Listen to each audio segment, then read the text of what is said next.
দখলদার ইসরায়েলের সামরিক অবকাঠামো লক্ষ্য করে মঙ্গলবার রাতে ব্যাপক হামলা চালিয়েছেন ইরান।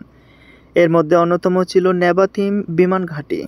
যুক্তরাষ্ট্রের সংবাদ মাধ্যম CNN হামলার ভিডিও বিশ্লেষণ করে জানিয়েছে, নেভাতিম ঘাঁটিতে অন্তত কয়েক ডজন মিসাইল ছুড়েছে ইরান, যেগুলো একের পর এক ঘাঁটিতে আঘাত হানতে দেখা গেছে।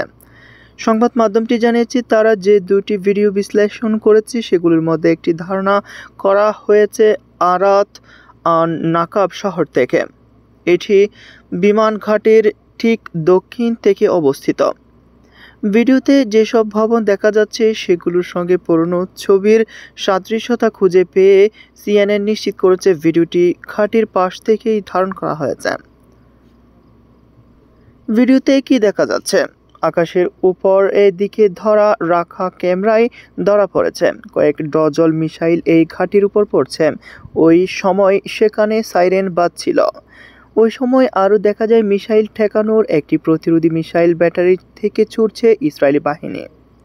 এছাড়া ঘাঁটির কন্ট্রোল টাওয়ার ভিডিওতে দেখা যাচ্ছিল ঠিক তখনই ঘাঁটিতে মিসাইল পড়তে থাকে এবং সেগুলো বিস্ফোরিত হতে থাকে। এর পরপরই ওই ঘাঁটি থেকে ধোঁয়ার কুণ্ডলী বের হওয়া শুরু করে। তখনও ঘাঁটিতে একের পর এক মিসাইল পড়তে ও বিস্ফোরিত হতে থাকে।